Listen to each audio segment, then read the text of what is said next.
everyone, this is Sarah Bull and I am just now beginning my paper mache mask. I'm doing a traditional mask where I will be able to make holes for the eyes so I can see through it. I did use an example that one of our other students have used, using a water jug or a milk carton as the base to form my mask. I took a jug and I cut it right in half. This process was kind of tricky, cutting it in half. I used an X-Acto knife.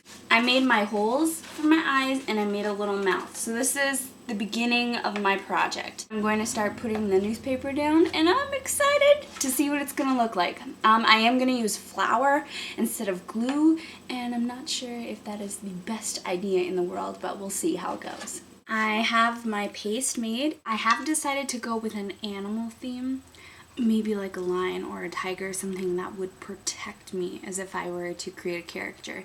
Something that is maybe like a zoo animal, something more exotic. I cut newspaper into strips.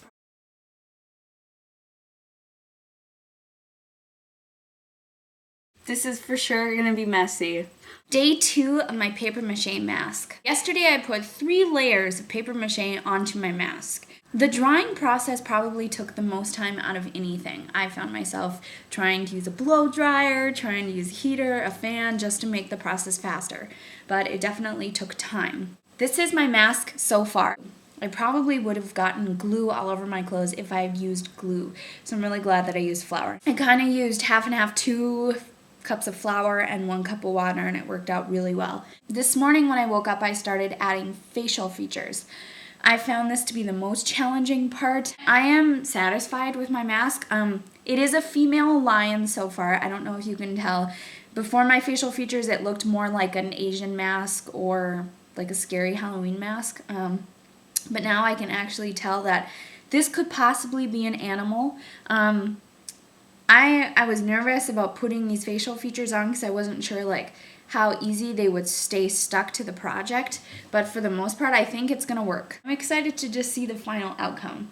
Last night I put a finishing coat of paper on my mask. I did some tips and tricks research on the internet and found that the last layer of paper you should use white paper, so it is like a solid white coat. That way you're not mixing with any colors. I started painting my mask. My color scheme is browns, blacks, whites, and a little bit of red. This is my mask so far.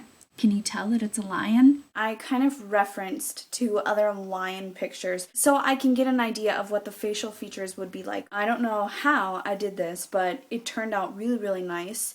I was able to somehow make texture on the mask, make shadows and highlights, and I think it looks like a lion. I don't know. I don't have any patience usually, but I definitely had patience doing this, and I'm really glad I did, because it took a lot of patience to put the details in, and I'm not usually like that, so I'm really glad that I kind of told myself to just be patient because it paid off in the end. I'm really, really, really happy with it. My paint was starting to dry out, and I was like, oh no. I didn't want it to be overpowering, so I just continued to use my brush strokes with the dried out paint, and it turned out to be really good. It put some nice texture on there. I was inspired by this whole African type of animal because my boyfriend's house has a bunch of animals on the walls. Really cool paintings of African animals. There's some zebras, there's a male lion and a female lion, which this is kind of where I got my idea. I'm going to show you the detail here a little bit closer. There's my mouth, and there actually is a little hole in there, but I used lots of different brush strokes to create this type of texture on the face. I'm happy with it.